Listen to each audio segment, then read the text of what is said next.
First tonight on our news, live at 7. After a long and heated period of negotiations, the Bahamas Public Services Union and the government finally coming together to finalize an industrial agreement. I'm Berthany McDermott, and I'll have the details for you tonight on our news. But first, a loss of a lifetime. A Bimini fire victim recalls watching everything he owns go up in flames. And not without a fight, a group of Abaco Shantytown residents file an appeal to block demolition. And then in our news at 7:30, the health minister revealing when shovels will hit the ground for a new hospital on Grand Bahama. Our news live at 7 starts now.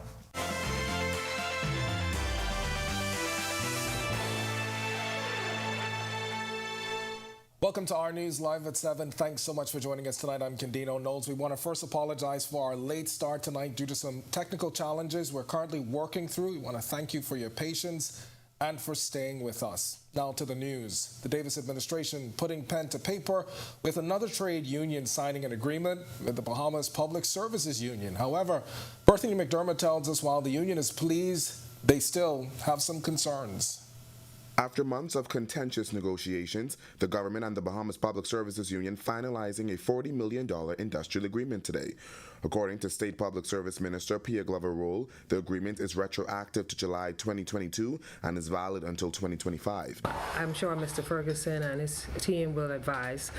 We don't always get everything we ask for, but the goal is to continue to advocate to see how we can fiscally provide for whatever it is that our unions are requesting. Bahamas Public Services Union President Kimsley Ferguson says the union is excited it finally got to this point. We have had our moments where we were at disagreements, but now we have agreed, and so two can walk together.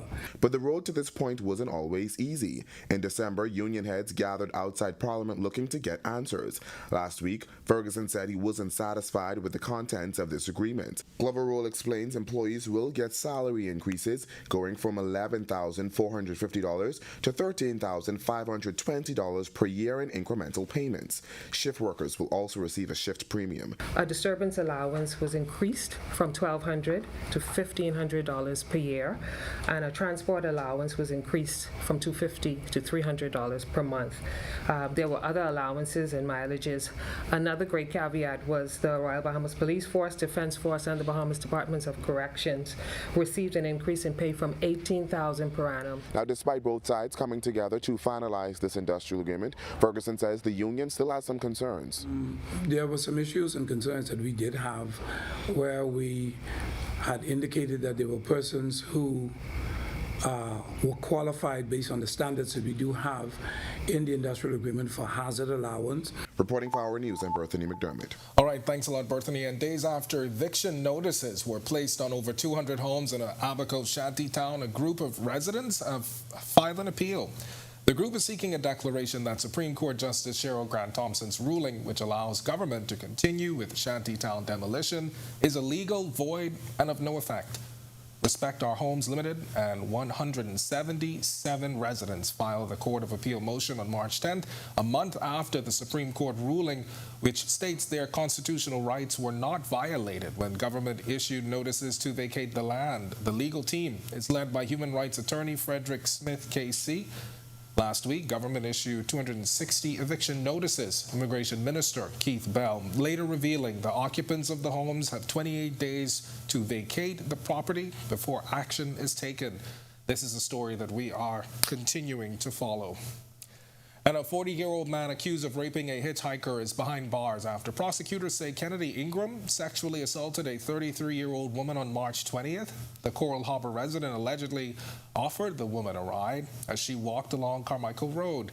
Ingram allegedly pulled up to a home, went inside, and came out with a handgun, which he allegedly used to threaten the woman before raping her. Ingram wasn't required to enter a plea to the rape charge when he made his initial court appearance before Chief Magistrate Joyanne Ferguson Pratt. Bail was denied, and Ingram, he's expected back in court on July 27th. And an early morning blaze destroying several North Bimini homes on Sunday. Our Jamila Mizik spoke to one of the fire victims who says the unfortunate situation points to a bigger issue, the lack of firefighting resources on the island. Pastor Oral Ellis says it was around 5 a.m. when he heard a loud, unusual sound inside his two-story Porgy Bay home. That's when he got out of bed to investigate. When I got up, there was one of the neighbors who was screaming and saying, Pastor Ellis, Pastor Oral house is on fire. And they were calling for me. But by that time, I had made my way almost outside. And when I looked up, I saw my bedroom upstairs was engulfed in flame.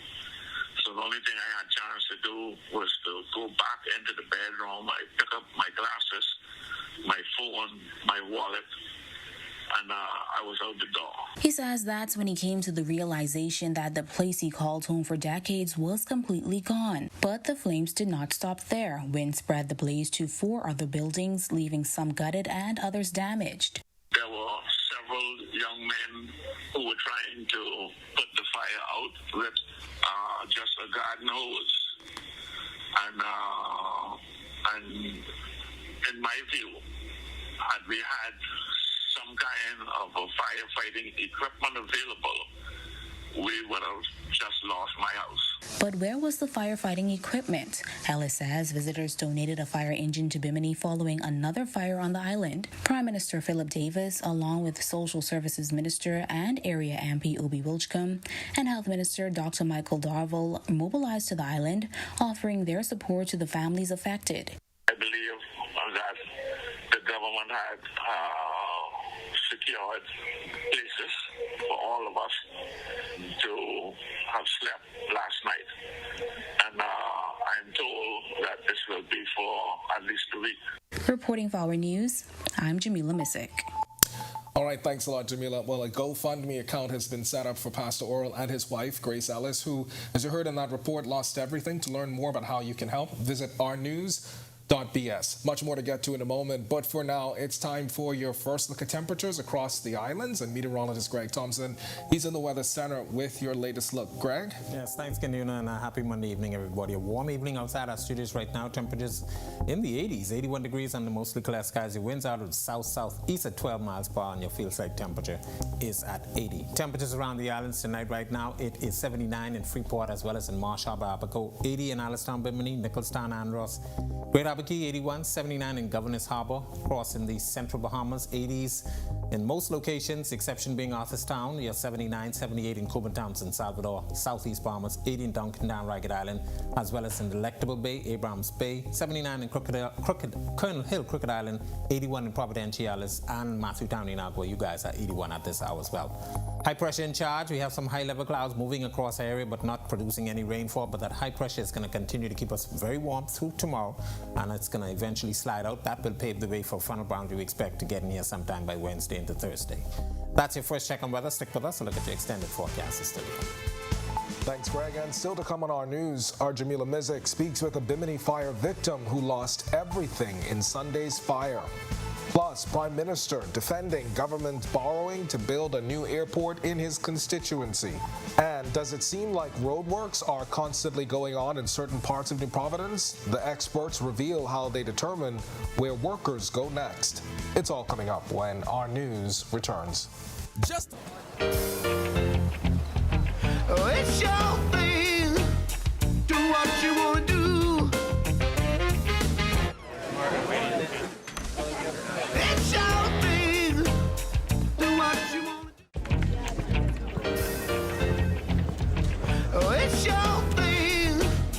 Do what you want to do. Shareholders are very happy. It's your thing. Do what you want to do.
James.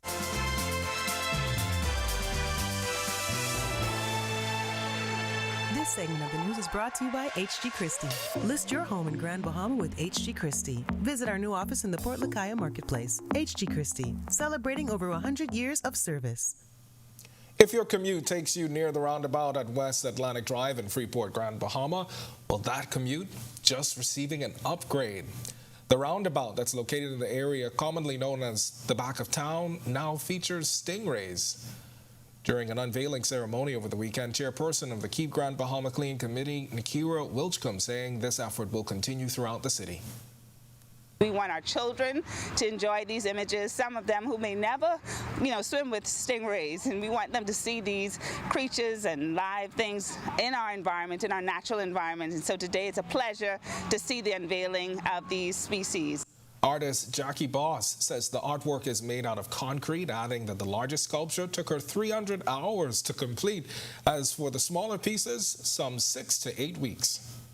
These sculptures behind me are dedicated to the theme of environmental protection and awareness, which is a good, strong, and important campaign, particularly for an island.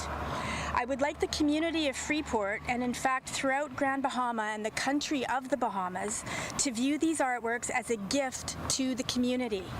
I may have created the art, and the Grand Bahama Port Authority has facilitated their public presentation, but as a public artwork, they no longer belong to any one person, but rather to the entire community. All right, and speaking of upgrades, the Ministry of Works is aggressively trying to make the daily commute of motorists more enjoyable. And while you may feel your community requires more attention than others, tonight, a senior civil engineer explaining just how the ministry decides their schedule. Megan Shepard reports.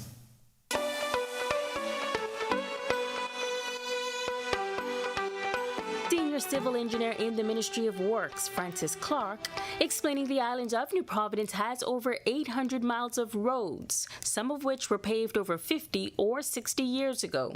To this end, some are urgently in need of repaving.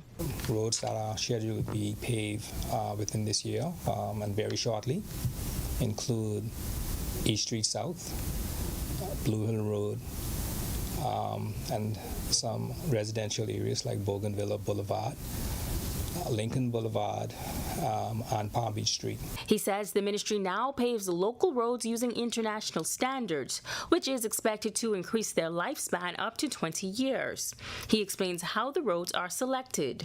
We have a road maintenance and management system that collects data from our pothole patching contractors, and the data collected gives us indicative information on areas that require attention urgently.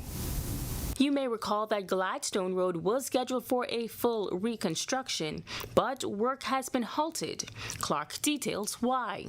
We are not certain when we go into construction because we have land acquisition matters to address, and also the diversion of the existing overhead utilities that need to be removed before the contractor commences any works.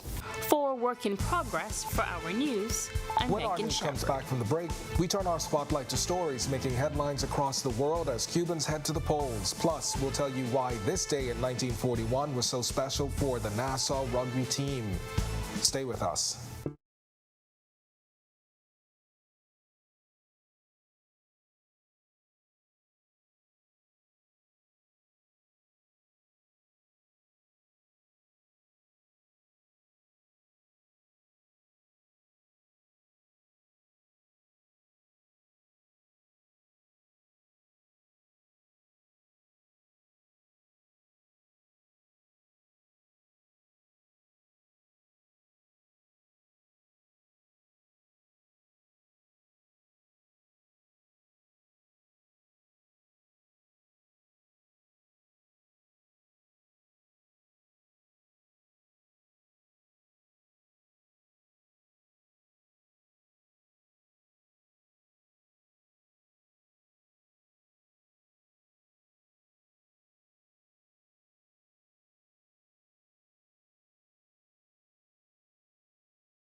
This is our news. Welcome back. We turn our attention now to stories making headlines across the world.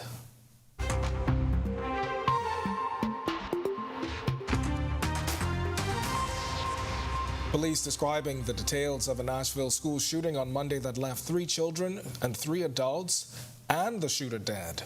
Police began receiving calls of a shooter at the Covenant School at 10:13 a.m. as officers say they could hear gunfire coming from the school's 2nd floor and that the shooter had at least 2 semi-automatic rifles and a handgun. As we said, 3 students and 3 adult staff members were killed by the shooter, who was also dead.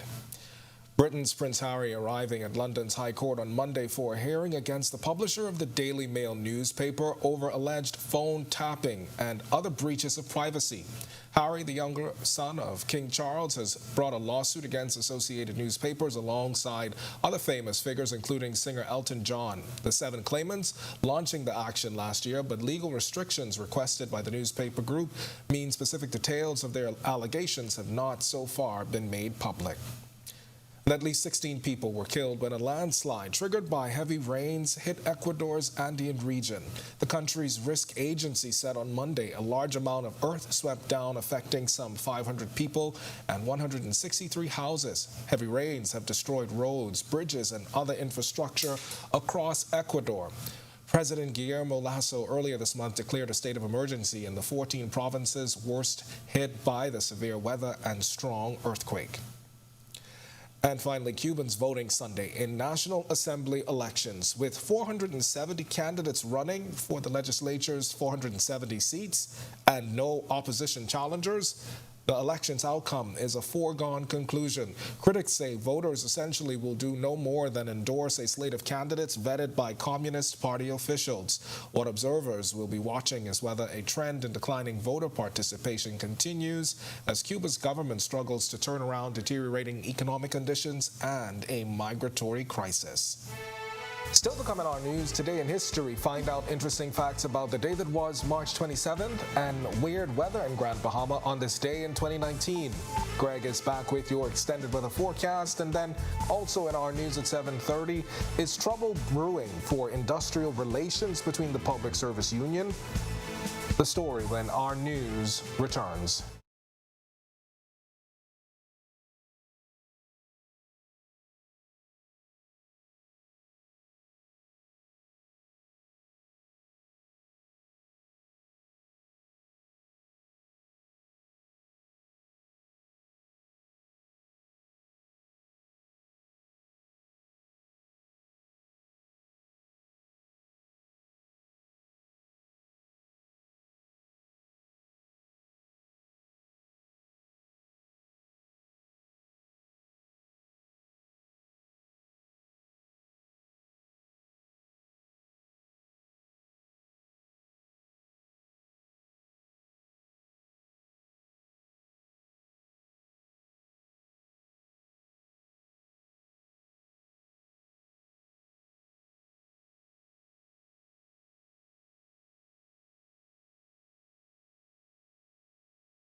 Here now.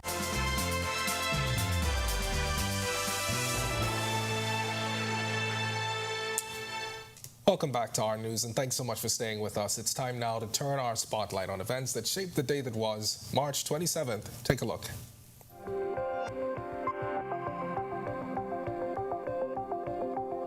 On this day in Bahamian history, in 1817, the United States vessel Miriam wrecked off the coast of Great Anagua. The Historical Society notes the ship was traveling from Baltimore, Maryland to Jamaica when she ran aground. Then in 1929, this Times News article detailing American mobster Al Capone's purchase of an island in the Bahamas. In 1941, the Nassau rugby team won the series against Yale to take its unbeaten record to 15 years. This photo showing the governor, Duke of Windsor, who often kicked off the games. March 27, 1960, Eugene Davis was born in Moores Island, Abaco. Known by his stage name Gino D, he is a musician and entertainer who sings rake and scrape, gumbe, and junkanu music. Some of his hits include That Gal Look Good and Nagua, Gal If I Had You, and You Remember When. And finally in 2019, hailstorms were experienced in several settlements on the island of Grand Bahama.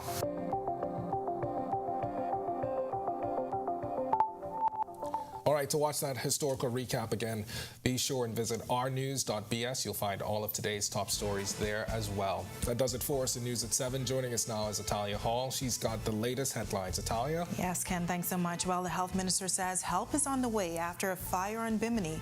And later, you'll meet the SWAT team. Here are the latest headlines.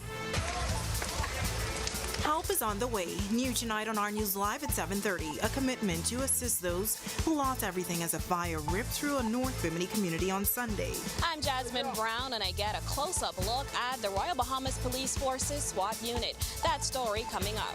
And we are live from the Thomas A. Robinson National Stadium, where our Sasha Lightbourne has the latest as the Carifta trials wrap up. And later, the Rewind examines what's making news in the country. Meet the team behind it as a new episode goes live. Our News Live at 7:30 starts in a moment.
Welcome to Our News and thank you for joining us. I'm Italia Hall.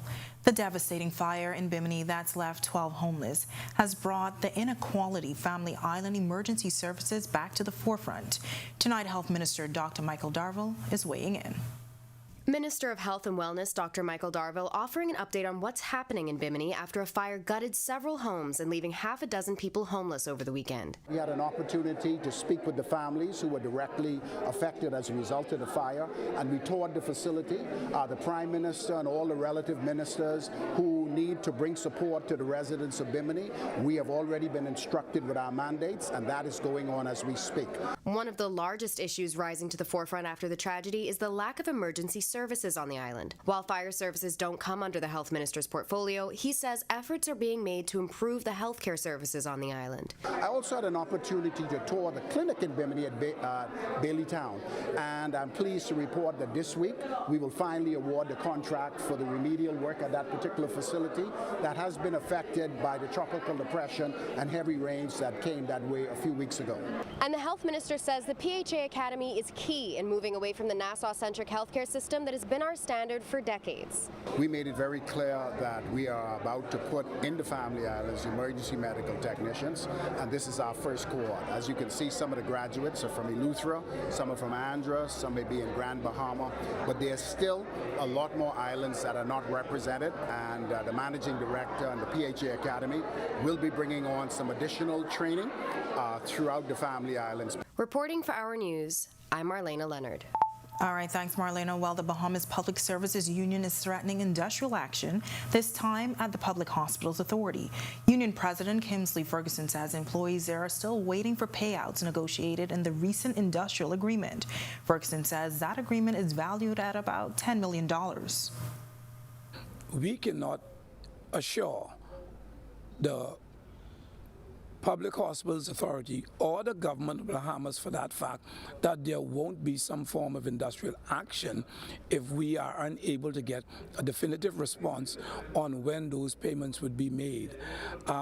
We have signed in good faith, and we are hoping that the government would do their part. Now, the PHA and the government signed the industrial agreement in late January. Ferguson says the reason for the delay in the payments hasn't been communicated. He says he spoke to the Prime Minister, who gave the assurance that the money will be paid out. We asked Ferguson how long are they prepared to wait on the funds. We're going to call a meeting with our membership, and we will be guided and instructed by the membership. We're going to send out a notice, and we're hopeful that by Tuesday evening we can meet with the membership and some decision can be made moving forward. Ferguson's comments came moments after his union signed a $40 million industrial agreement for the public service. The agreement is retroactive to July 2022 and is valid until 2025. While Grand Bahama is closer than ever to getting new hospital, according to Health Minister Dr. Michael Darville, but Dr. Darville says they're also addressing some of the current issues. He says one of them is the fact that there's no waiting room at the Rand Memorial Hospital and patients have to wait outside. As for the groundbreaking for the new hospital, the team and engineering crew will be heading to Grand Bahama to put those modular units in place to resolve that issue of triaging patients on the outside of the Rand Memorial Hospital. But I also would like to speak about where we are with the construction of our new state-of-the-art hospital for Grand Bahama. I'm pleased to report that early next month we will be breaking ground for that facility, and we are so excited because for the first time we will unveil exactly what we're doing with that facility in Grand Bahama. Well, a 29-year-old man has been accused of two murders that took place within minutes of each other. Prosecutors allege that Larry Albury is responsible for the March 18th murder of 16-year-old Junior Roston and the attempted murder of Joshua Adderley. Both young men were outside an apartment at Akel Close in Montel Heights when two men emerged from a track road off the East-West Highway and shot them both around 9:30 p.m. Prosecutors say Albury is also responsible for a fatal shooting in Nassau Village that took place around 9:37 p.m. Albury is accused of fatally shooting Ronaldo Williams as he sat on a scooter outside of a home on Sampson Street. Albury is also accused of the attempted murder of Thon Morris. He didn't have to enter pleas to the charges when he stood before Chief Magistrate Joyanne Ferguson Pratt. Bail was denied and he returns to court on July 27th for a voluntary bill of indictment. More than 166 rounds of ammunition and 13 firearms, including 11 pistols, 1 shotgun, and 1 revolver, were taken off the streets last week. The weapons were seized between March 20th through March 26th. Police also arrested and are questioning 8 people in connection with the finds. Additionally, 7 men have also been charged by officers of the Anti-Gang and Firearm Investigation Task Force for possession of unlicensed firearms and ammunition. We saw beautiful sunny skies to start the work week off today. Meteorologist Greg Thompson joins us live from the Weather Center with a look at our current conditions. Good evening, Greg. Yeah, thanks, Natalia. This weather segment is being brought to you by Nestum's Toddler Shake. They are now in new flavors, so try it out. Warm conditions outside of studios tonight, mostly clear skies. Your winds out of the south-southeast, that's bringing in those warm temperatures at 10 miles per hour, and your feels like temperature is a warm 80 degrees. Satellite view, quiet around our area. We have some high-level clouds moving across extreme northern islands, but that high-pressure ridge is in charge. That will continue to keep us very warm and very dry for the next 24, maybe 36 hours when we do see a front get in here sometime by Wednesday into Thursday. That's your first quick check on weather. Stick with us. A look at your extended forecast is still to come. What does it take to become a member of the police SWAT team? Our Jasmine Brown takes a closer look. And Greg is back a little later with your extended weather forecast.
They're not your ordinary officers, the men and women who make up the Royal Bahamas Police Force Special Weapons and Tactics, or as it's more commonly known, the SWAT team, are a special group of officers trained to handle high-risk situations with deadly precision.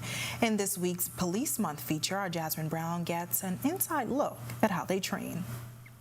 They're the officers attached to the SWAT unit, and they take their jobs very seriously. We're the police that the police call. The RBPF SWAT team is a group of specially selected police officers trained to handle crisis situations beyond the duties of an average police unit. According to the officer in charge of the elite group, they specialize in tactics not used by the ordinary officer. We are specialized in the special weapons that the ordinary police doesn't carry, the tactics that we employ the ordinary officer doesn't use. All right, in our unit now, we deal with high-risk warrants, we deal with high-profile wanted suspects, we deal with house searches. We also do operations on the Family Islands. Their jobs are so serious that many of them couldn't show their faces as we filmed them during training. And while we don't know who the men behind the masks are, you can see that they're calm, cool, and collected. That was evident by their training exercises that focused on mental, physical, and, of course, firearm training. But the SWAT team is more than just honing precise and deadly skills. It takes much more. Everybody here has over 5 years experience. All right, we do a qualifications prior to even attempting to join the unit. And once you're selected, then we take you through a vigorous physical exercise, swimming, firearm qualifications. And we do a mental stress test. Training means they spend a lot of time together, making them more than just teammates, but also a band of brothers and sisters. We operate as a family, all right? And as a family, we are a band of brothers. We hang together, we eat together, and we play together. Reporting for Our News, I'm Jasmine Brown. All right, very informative. Thanks, Jasmine, for that. Well, Our News can confirm that the Department of Inland Revenue has issued 2 seizure warrants for 2 businesses on Harbor Island. We understand the warrants were issued as a result of the businesses charging VAT to customers, but not paying it to government, which is an offense under the VAT Act. Details are still sketchy, but we can tell you that the items such as golf carts, boats, alcohol, and other items have been seized. This is a developing story, and Our News will be sure to bring you the latest details as they become available. It's now time for tonight's Financial Market Minute, brought to you by RF, your local investment bank.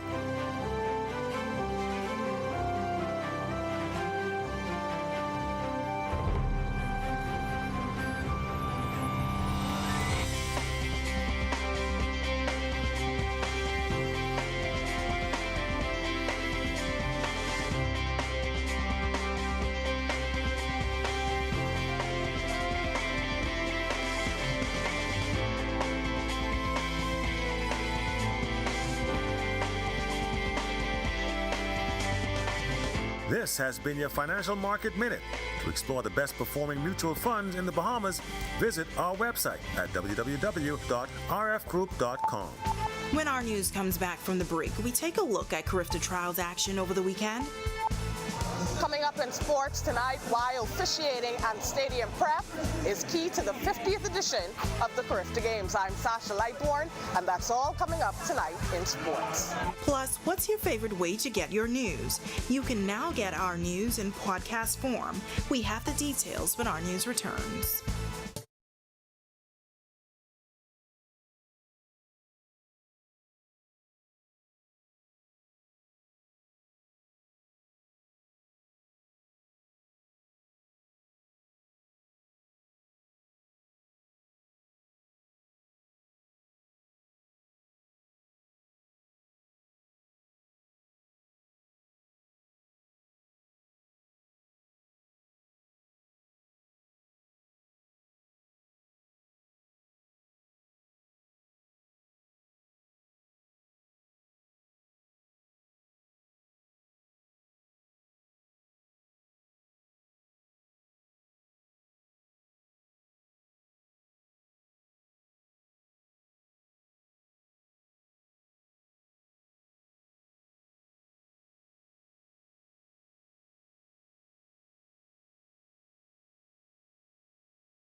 This is Our News. Welcome back. Athletes competed in semifinal action yesterday at the Thomas A. Robinson Stadium, continuing in their quest to make the Carifta team. Our Joshua Williams was at the National Stadium and filed this report. I couldn't have done it without Marvin Garber. He pushed me all the way, and I'm very thankful for him. Excitement in the air as Day 2 of the National High School Championships and Carifta Trials kicked off at the Thomas A. Robinson Stadium on Sunday. Hundreds were in attendance as they cheered on athletes in competition. Chatalia Dorset, who won a silver medal in last year's Carifta Games, says she's learned a lot and is ready to compete. It feels good, especially doing it for the first time, my first year under 20. I pushed hard through the pain, just trusted God throughout the process, trusted my coach, especially trying new things, for example, high jump for the first time. Winner of the under 1700 meter dash, Jamaya Nabi, and former silver medalist in last year's games spoke about preparation for 3 events on the same day: the 100 meters, 200 meters, and the long jump. Practice was hard because I was dealing with getting sick easily and stuff. So I had to keep running over 200s, sometimes 400s, just to get stronger to be able to do 3 events in one day. Now we also took to the stands to speak to fans and supporters. Pretty good. I was here this morning, took a break and came back. Yeah, so I'm excited about the talent we have in the country. So it's been good. I am so proud of her. This is her first time running under 20. She's only 16 years old, and I'm super proud of her. Yes, I'm so proud of her. She qualified for the Carifta Games, and I couldn't be more proud of her. She worked so hard, and it really paid off. Reporting for Our News, I'm Joshua Williams. All right, thanks, Joshua. Well, it's the final day of competition at the B3A's Carifta Trials and High School Championships over at the Thomas A. Robinson National Stadium. Coming up in sports tonight, our Sasha Lightbourne is at the track and joins us live with a recap of the events. Sasha, what can you tell us? Yes, thanks so much, Italia. This is the 3rd and final day of the B3A's Carifta Trials and National High School Championships from here at the Thomas A. Robinson Stadium. I can tell you that many of the athletes have already qualified, but before we speak about those athletes, I want to tell you a little bit about the officiating, and stadium preparation. A key component to the smooth running of the 50th edition of the Carifta Games will be the officiating. Charged with that task will be the Bahamas Association of Certified Officials, better known as BACO.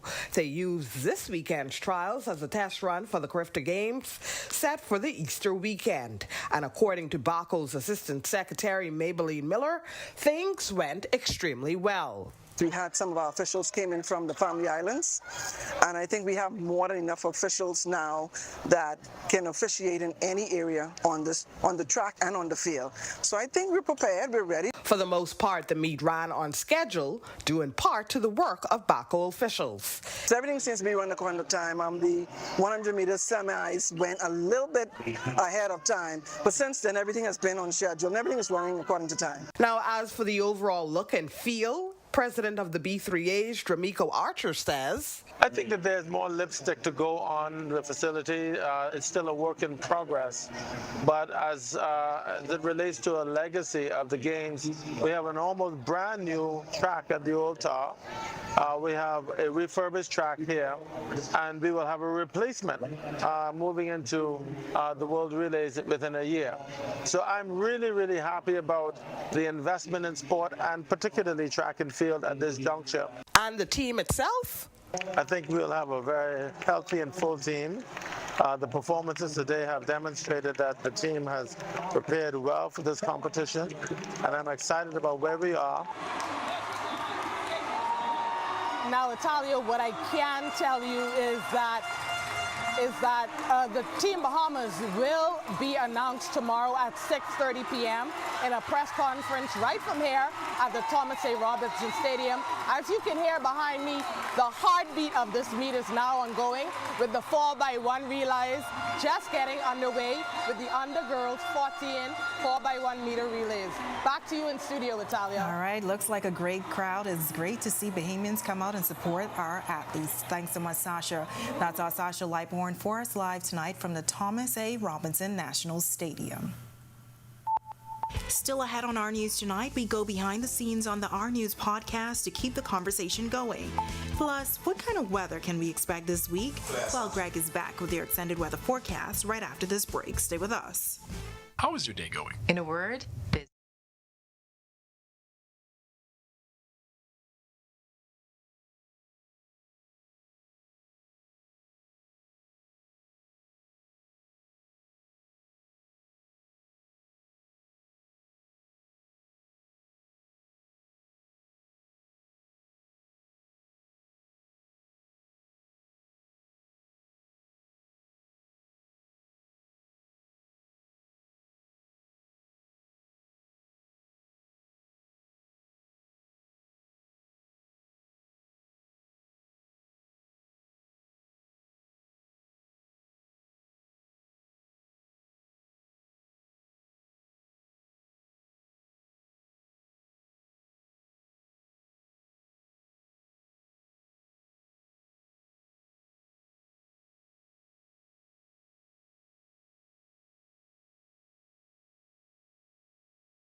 Welcome back to our news. Sunny and pleasant spring conditions rolling on in. Greg is back in the Weather Center live with a look ahead. Greg? More like summer. Yeah, it feels like summer. Yeah, we can see those temperatures continuing. High pressure remains the dominant weather feature across our area, and that's going to continue to keep us warm unseasonably. But there's a frontal boundary to the north of us that's going to slide towards the east. We're eventually going to see a low pressure system develop along that, and that will swing a front through us by Wednesday into Thursday. So we could see a couple isolated showers with that system pushing across us by that time frame. Taking a look at our future forecast, spotty showers along the Florida coast by through tomorrow, and that frontal boundary we expect to be just to the north of us, sliding towards the east, and then by Wednesday into Thursday that front will be just north of the Bahamas. A couple isolated showers, as I mentioned, will be associated with that front. Boating forecast much improved across the islands tonight through tomorrow. Southeast and south winds at 10 to 15 knots, seas 2 to 4 feet. Your low tide was at 7:05 this evening. For the southeast Bahamas and southeasterly flow, slightly stronger, 15 knots, seas running 3 to 5 feet over open waters. Here's a look now at your national forecast.